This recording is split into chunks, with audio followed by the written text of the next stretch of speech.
Hey there everybody, welcome back. I'm just playing a little Schedule 1 today. I wanted to show you what my fully automated docks warehouse looks like. So I got everything fully automated in here. I'm basically producing cocaine leaves and methamphetamines. Cocaine and methamphetamine through this place. As we take a quick walk through here, you can kind of see what is going on here. I will set up my management tool here and you can kind of see where stuff's going. So all these are going to those there. So all those ovens in the back here are all doing methamphetamines. And these two ovens here are doing cocaine. And the cocaine goes to the press. The same as with the methamphetamines, they go to that press. And they will get pressed. And then they get turned into bricks. And then they end up over here on this shelf. And then I have this here as well for if I wish to drop anything in it that I might want jars of. Like I said, this place is strictly cocaine and methamphetamines as far as my docks warehouse goes. And you can see all the different workers I got going around doing everything for me. So this row of potting, the way it is set up, it's set so that the trash can get all the trash, and you can have two botanists working on both sides. Because each botanist will have, as you can see, they'll have 7 plants, or 7 potters and 1 drying rack. So in this course right here, I have 4 botanists. And so half of them are taking, all 4 botanists are all doing cocaine plants and 1 drying rack. So I got 4 drying racks. There's 1 there, and then the 2 back here. And then from those drying racks, it goes to these, the cauldrons. And then from these cauldrons, it goes to these 2 drying ovens, and then it goes to the brick press, and then it goes to the shelving unit. And as you can see, 1 brick of cocaine just landed there right now. And so as far as the upstairs goes, you can kind of see my layout. I have 2 beds on each side, 2 there, and 2 here. The green ones are the botanist ones. This one is a packer. As I was putting it together and building all of this, I didn't put them in the groups like how this is all the chemist bed here, and then this is technically the master bedroom or my bedroom area, and then over here we got a botanist, a packer, and then a person, the cleanup person. And you can see that you can actually get up here and you can walk on top of your racks.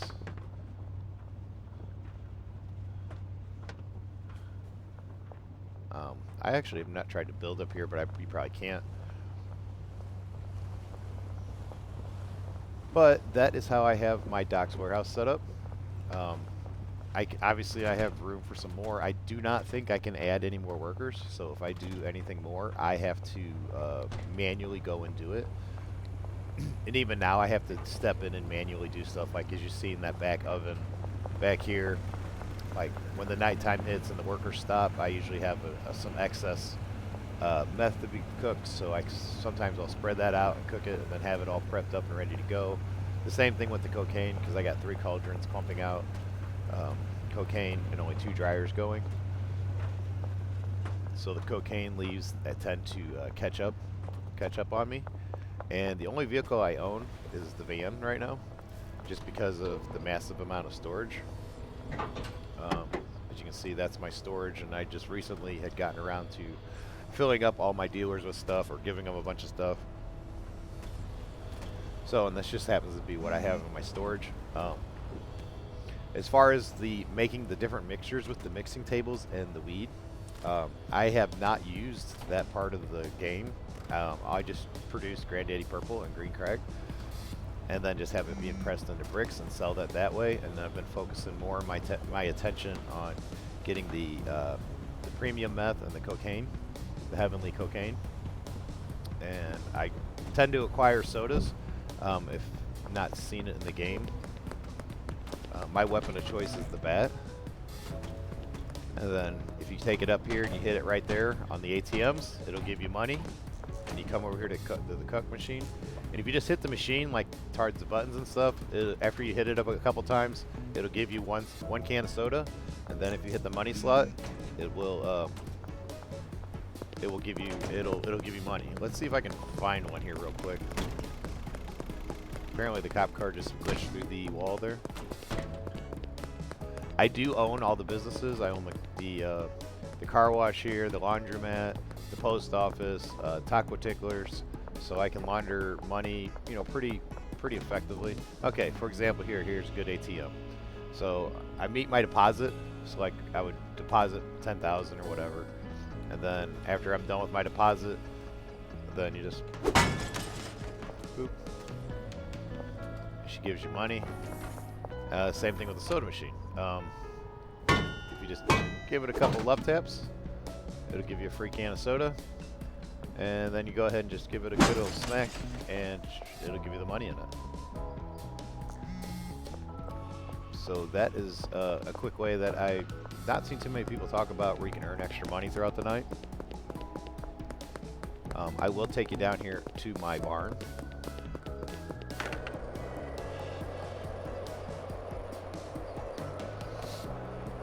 I'm kind of neglecting my deals right now. I don't have any intention of saving it. I'm just giving you a quick show of what's going on with two of my bigger buildings. And then here is my barn. So let me kind of walk you through here real quick. Basically, I have the front of the barn set up here is just growing weed. This is two botanists. One over there that does up to here, and then this one, or the other one does around here. I think these two here are actually done by one of the cocaine people in the back. But this is where I'm just growing regular weed. The one thing I do want to get more in this place is I want to put another brick press in here.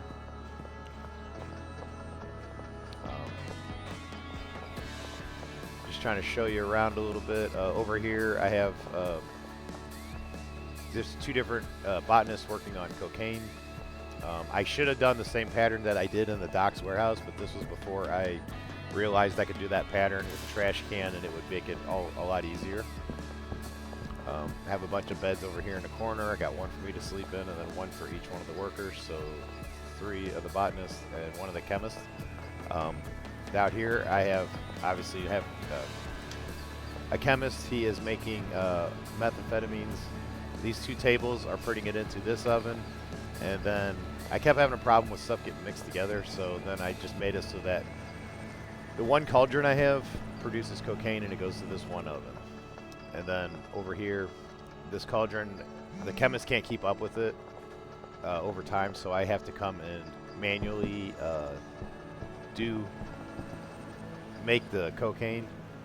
Same here up here with this chemist. She has 2 tables and 1 oven. She obviously gets backed up. You pretty much need an oven per table, and that's about like. And then I have a packing station up here. And I have these set up so that if I have like a handful of whatever whatever I've made, and if I just want to pack it in jars, I just go to the table, drop it, and I can literally just walk away, and the guy will come up here and bag it for me, and then go put it where I need it. Obviously, I keep supplies and stuff up here to keep all this stuff going.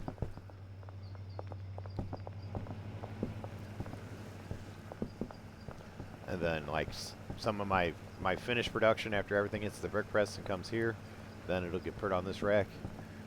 So that's constantly producing bricks. And then I have the upstairs one. It produces the jars. I had, as you can see, so many jars already. It was just getting to the point where I really didn't need it anymore. And then the same thing with the drying racks. I got a bunch of drying racks floating around here.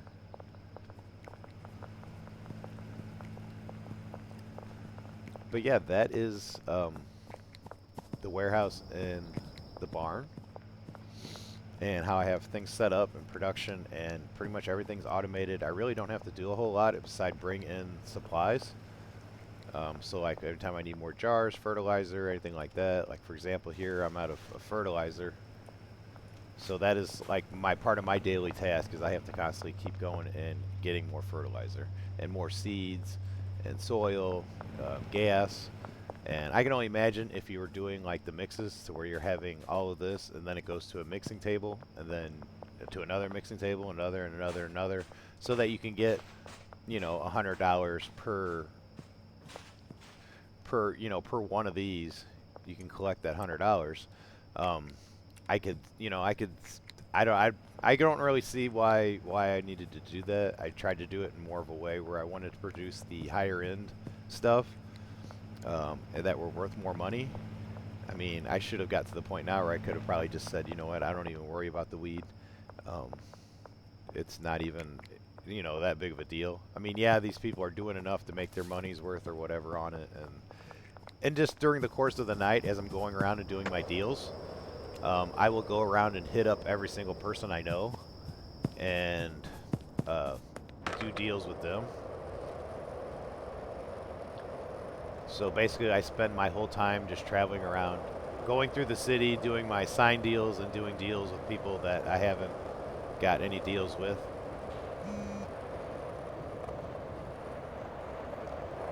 And give me a quick second here. I'll show you my other three places and what I have, how I have them set up.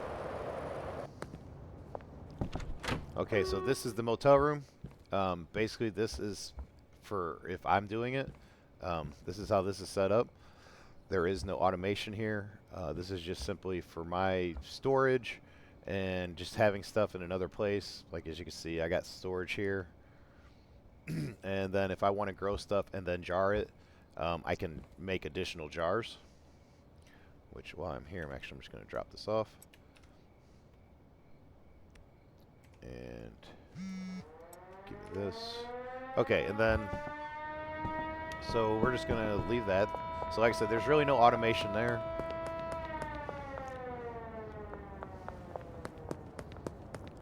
And we're going to run down to this one. And then here at the sweatshop, I just have one botanist. That's all you can have is one person working at this location.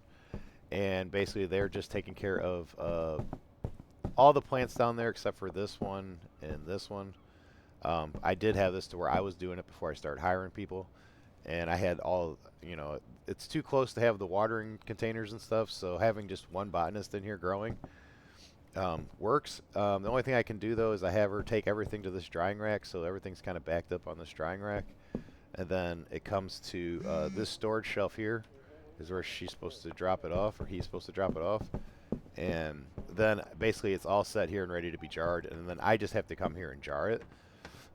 Now what I have found is I like the cheap packing station better than this one. The cheap packing station, you can use your opposing click button on it, your left click button on it, or right click button on it, and you can grab like all 5 things at once and drop it in the jar versus having to do piece by piece by piece. Okay, there was a police officer, yeah, right there. Okay, so there for some reason there's a police officer in on the bridge over here. He moves around, hangs out. But I do want to make it over to the bungalow. Of course, there would have to be cops walking around out here. The cops always have flashlights, so you can always see them. They are kind of aggressive, so they don't necessarily play nice. So I'm just kind of biding their, you know, let them do their thing, and I'm just going to stay back here. Get inside before they see me. Okay, so down here, all I have is a botanist and a handler.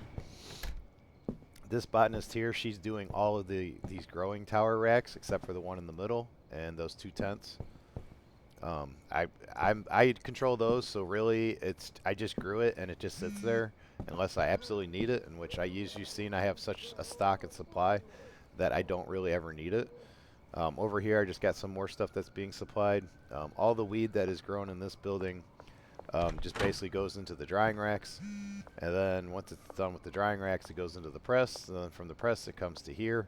And then, you know, like I said, if I get bored, I have time, I tend to drop a handful in there and he'll jar it, and then once he jars it he'll put it here as well. I just got to make sure I do come along and I add jars. I don't think I have his thing set up so that he picks up jars.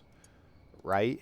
It's set up, but I think I have him clicked on the wrong building. I need to go into his adjustments. Because like I see right now that he's got jars, he's going to go in there and go back to work.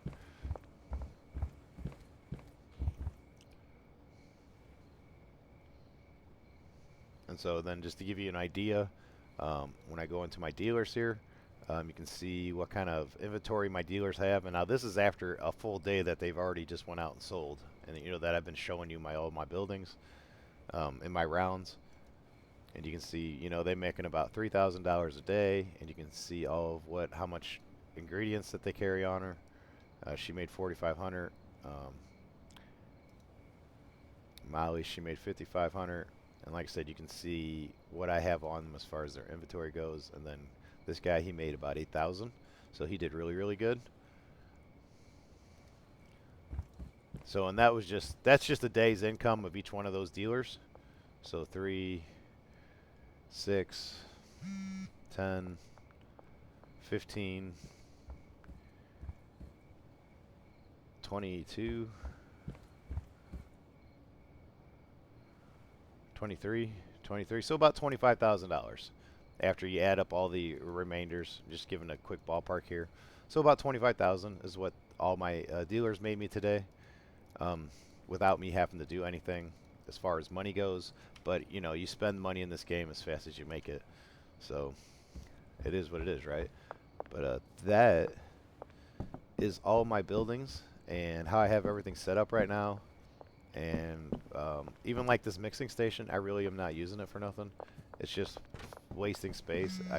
I don't do none of the mixes for anything. And then usually I can sell about a brick of the weed. I can sell it for $1,000. So, and then every single person, like for example, let me go in here. Okay, say for example, okay, this guy wants 7 meth. I'm going to counter offer, and I know I could easily get away with 10 for $850 for sure. But I could also try to sell 15 to him, and he might go for it, he might not. And let me give it 15 for $11.50 and see what he says.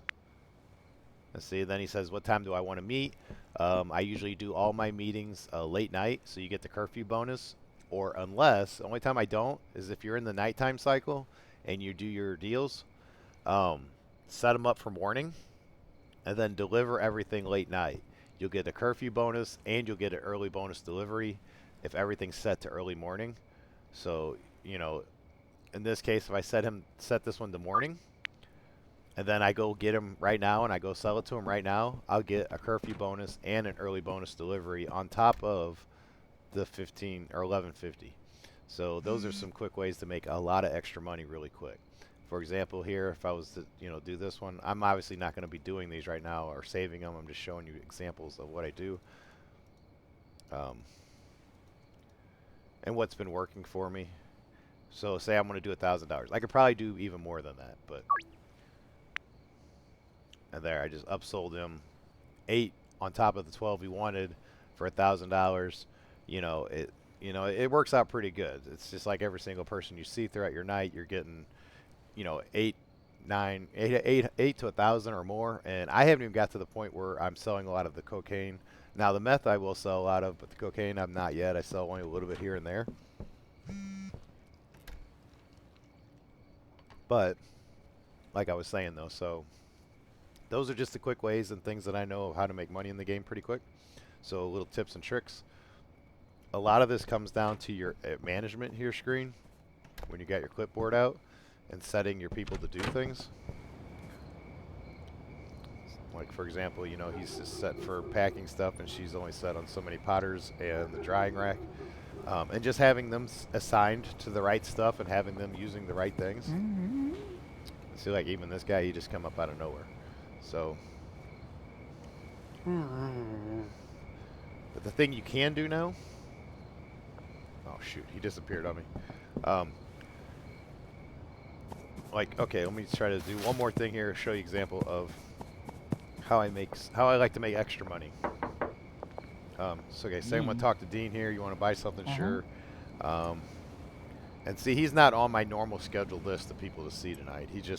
I'm literally just cold stopping in and, you know, just literally stopped in. So, you know, anything over 75% you're sure going to get. I sell it to him, and then I immediately come around and I pick his pocket.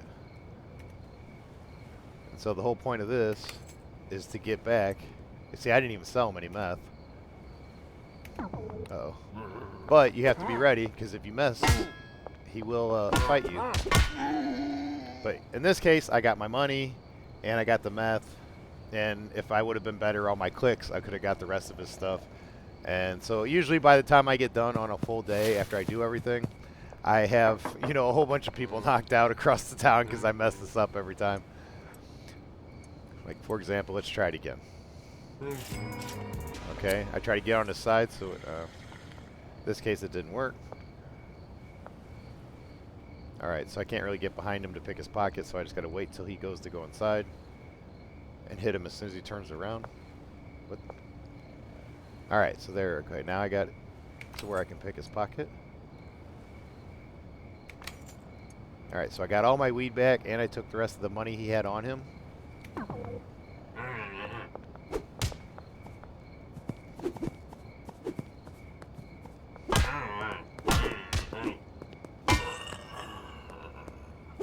And like I said, I usually end up with a bunch of people knocked out.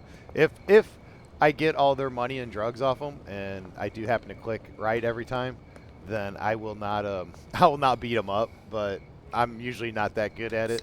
So, and then all these free sodas that I get out of the soda machines, they work really good for healing your character up, just like that.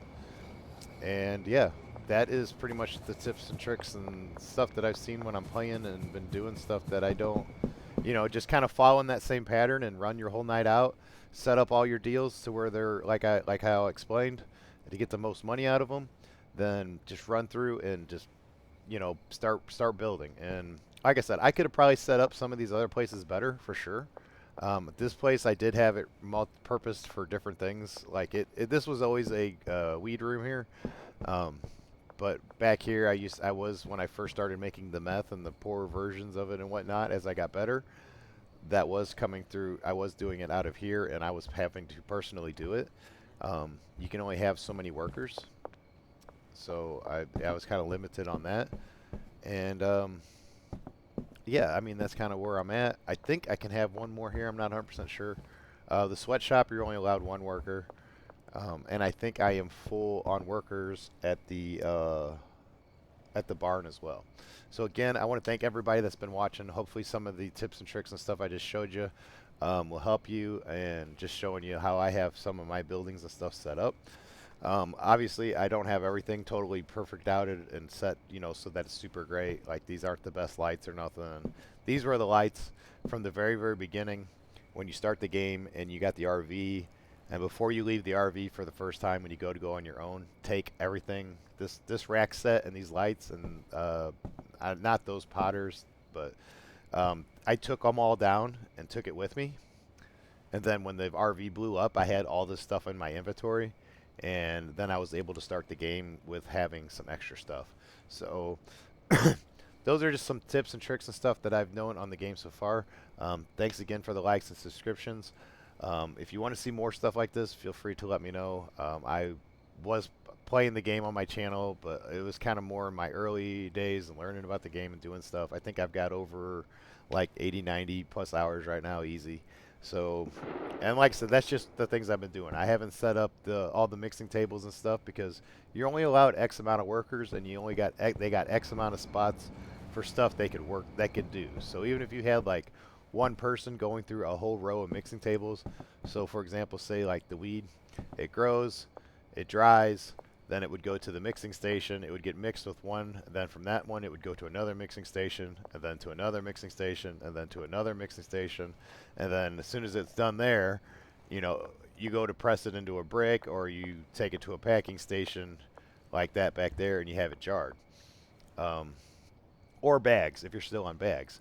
But even then, you're going to make more, but is it worth all the time, because you got to keep going out and getting all the different supplies to keep mixing that same mix over and over and over again. So if you're using, like, you know, you'd be using like 4 or 5, 6 different chemicals, you know, in each one of your mixes, and you'd have to keep going out and keep getting them from wherever they're at. So like I said, I've even got stuff where I was making mixes and stuff at one point, and like, here's a whole bunch of peppers. I accidentally hit the button wrong on it, and I ordered a whole bunch of them, and I just hadn't got rid of them. You know, I've even got stuff like trash bags out here. I ain't even got a trash can out here. you know. So only time I even use the trash cans is for the maintenance people to have them clean up. So again, I'm getting off here. Thank you, everybody. I appreciate any support and all support. Been really working on building my channel.